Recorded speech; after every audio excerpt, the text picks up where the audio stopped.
agradezco muchísimo a mi querido Mario Campa, economista docente y asesor en políticas públicas, que me ayude con este primer análisis de cierre de año, en donde uno de los temas centrales, se los digo yo, será la vacuna. Mi querido Mario, ¿cómo estás? Buenas noches.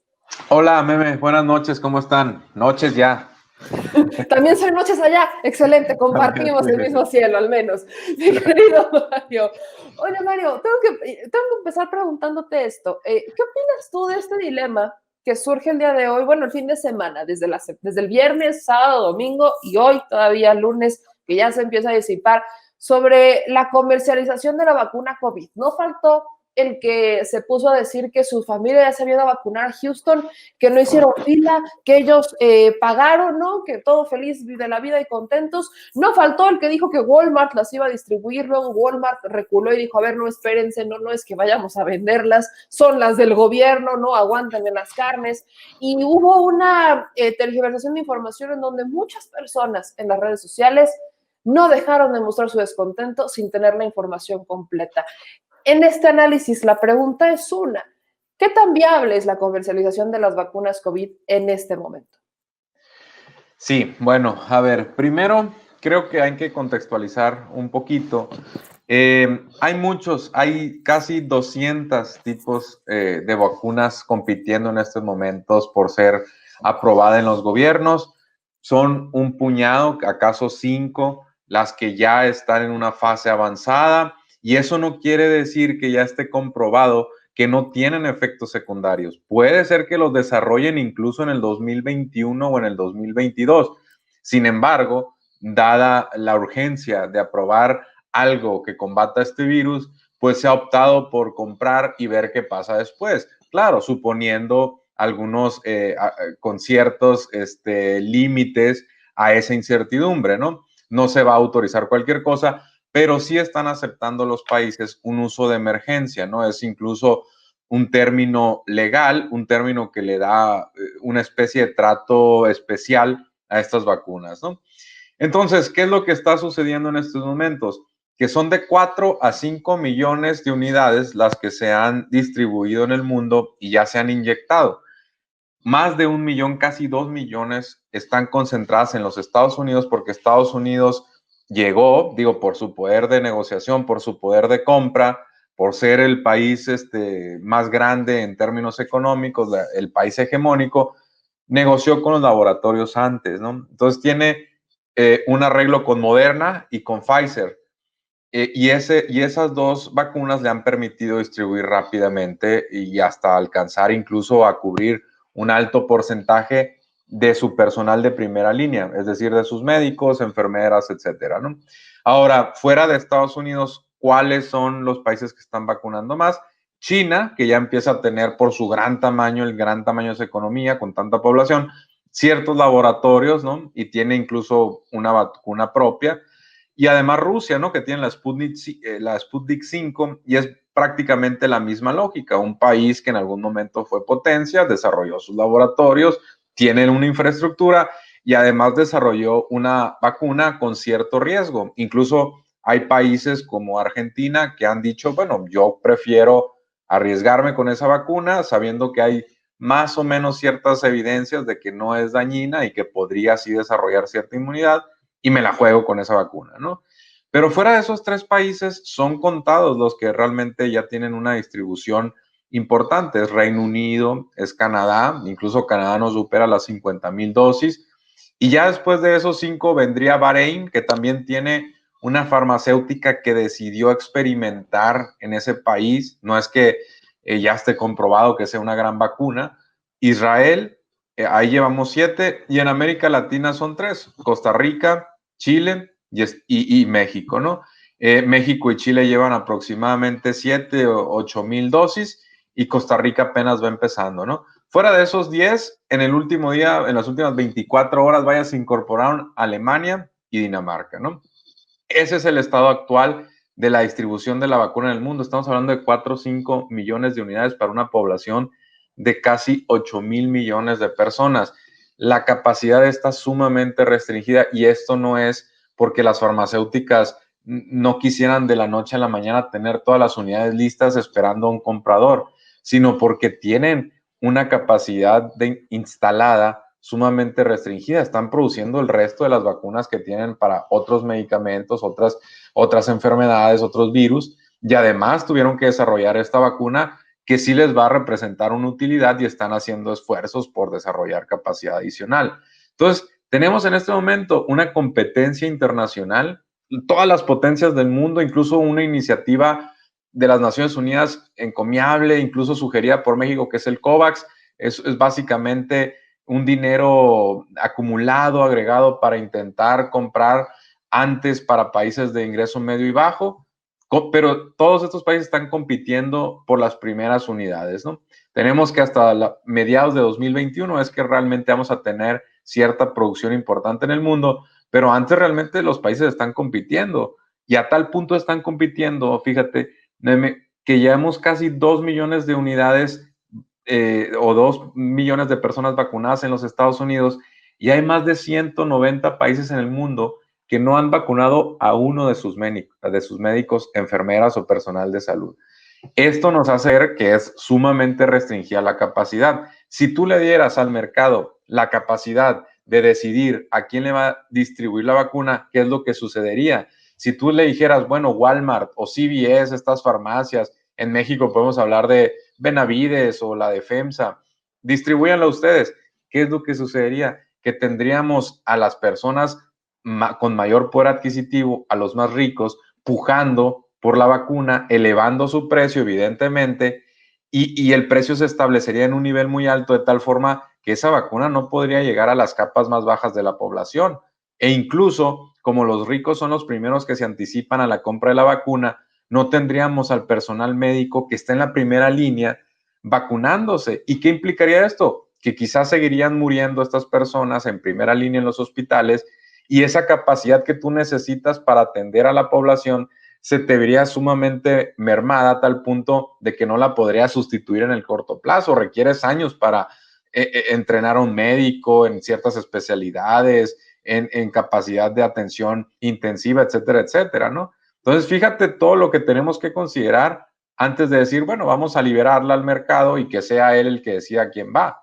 Lo que sí podría ser, y esto es algo que hay que tomar con pinzas, es que tú hagas un acuerdo, los gobiernos tienen gran capacidad de compra, de que tú hagas un acuerdo y le digas, bueno, Walmart, tú tienes grandes centros de distribución, Amazon o lo que tú quieras, la empresa que me quieras decir, yo voy a comprar las vacunas y te voy a pagar un pequeño costo adicional de logística para que tú las distribuyas, pero siempre y cuando ese precio ya esté respetado y la gente lo reciba de forma gratuita, que no es lo mismo que decir, bueno, cómprese a quien sea, ¿no? Quien sea la puede comprar y véndase al precio que sea, porque entonces tendríamos que en México la comprarían 1 o 2 millones de personas porque se dispara el precio y entonces nunca lograríamos la inmunidad de rebaño porque el precio se nos fue, ¿no? Entonces, esas son las cuestiones que hay que considerar y hay que combatir, por supuesto, el fundamentalismo de mercado porque hay una capacidad sumamente restringida en estos momentos y cuestiones de bienes públicos, de salud, de incluso de justicia social que hay que considerar, ¿no?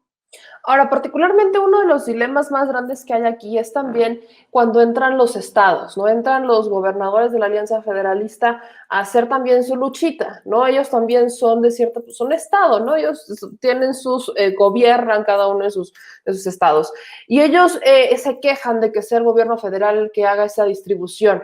Yo recuerdo y nunca se me va a olvidar cuando fueron las vacunas en Veracruz con Javier Duarte, que en vez de darles medicina fue agua destilada. Y yo recuerdo mucho eso, porque aunque no es una situación similar, hablamos de algo que sabemos que puede pasar, no estamos exentos. En la utopía pareciera que pues todos los políticos buscan servir al pueblo y que en la utopía, me encanta, es muy bonita la utopía, pero en la realidad vemos cosas completamente distintas. Las empresas buscando que sus márgenes de utilidad sean cada vez más amplios, vemos que existen también gobiernos que están buscando una forma de generar convenios y llevarse su mochecito por ahí, ese 20%, ya no sé si le subieron, yo me quedé en que era 20% de comisión por cada contrato, pero viene un beneficio cuando entra el tema del mercado. Y estamos hablando de un bien escaso todavía. Está autorizado para la emergencia.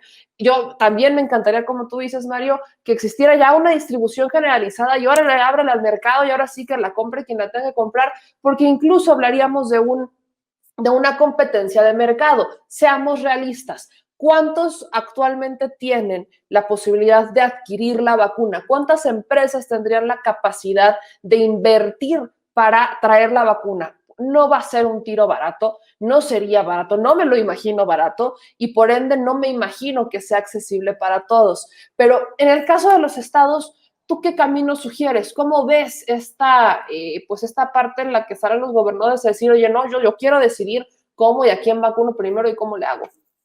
Sí, mira, imaginemos que la vacuna fuera un iPhone, ¿no? Nosotros y digo, en nuestro privilegio, imaginamos que todo mundo tiene un iPhone, ¿no? Que como está a la mano, Apple tiene centros de distribución importantes, todo mundo puede acceder a un iPhone. La realidad es que no es cierto. La realidad es que el iPhone no creo que lo tengan más de 1,000 millones de personas en el mundo, cuando somos cerca de 8,000.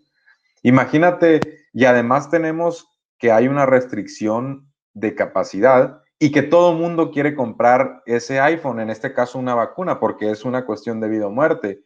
¿Qué es lo que pasaría? Ese iPhone no costaría, además de que ya es de por sí un mecanismo o un dispositivo muy caro, se duplicaría, triplicaría, no sabemos hasta qué punto llegaría si todo mundo lo quisiera.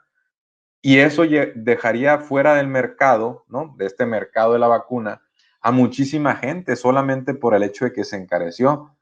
Eso realmente es lo que queremos, que únicamente las capas más privilegiadas de la sociedad, únicamente por serlo y en muchos casos heredado esa riqueza. Eso es lo que queremos, que esas capas sociales sean las que se vacunen antes incluso que los adultos mayores, antes que el personal médico. Yo creo que no, ¿no? Yo creo que hay una cuestión de justicia social muy profunda aquí que nos debe llevar a la sociedad en su conjunto a reflexionar sobre qué es lo que queremos realmente, ¿no? Ahora, en el tema de los gobernadores específicamente, a ver, yo creo que los gobernadores han demostrado una y otra vez que no tienen la capacidad institucional, la capacidad policial para lidiar con muchos de los fenómenos de seguridad nacional que se han presentado en los últimos 10, 20 años, ¿no? Las policías estatales, francamente, además de que son escasas, como el bien mismo de la vacuna, un bien escaso, hay mucha corrupción de por medio en las policías estatales. Yo no me imagino qué pasaría si le encargamos la distribución de la vacuna a las policías estatales en manos de los gobernadores, además, en un año electoral. Agrega el componente de las policías estatales, que ya sabemos que muchas no cumplen con los exámenes de confianza o de certificación del personal.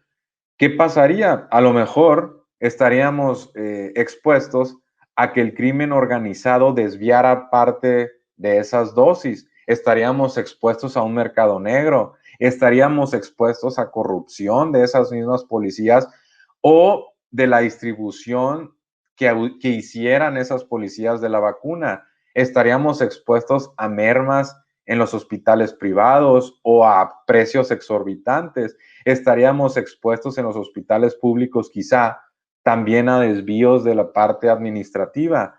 Si nosotros dejáramos un bien tan escaso, altamente demandado en estos momentos, porque reitero, es una cuestión de vida o muerte, si lo dejáramos en manos del mercado, esto se volvería un sálvese quien pueda, prácticamente una ley de la selva, una ley de la jungla, en donde yo estaría dispuesto a pagar cualquier cosa, pero da la casualidad de que yo soy una persona privilegiada, y estoy hablando en términos generales, y sí la puedo pagar, pero estoy dejando a mucha población que incluso requiere antes ese medicamento, esa vacuna, porque tiene comorbilidades como es diabetes, sobrepeso, problemas del corazón, arritmias, etcétera. Simplemente porque yo tengo el dinero, me estoy anticipando a ellos. Ese es el problema de dejarle esta decisión al mercado. De nuevo, estamos hablando de una capacidad sumamente restringida y en el caso de México, en cuestiones de distribución, que al ser un bien tan demandado, podríamos enfrentarnos a cuestiones de seguridad, corrupción y también cuestiones de mercados negros, ¿no?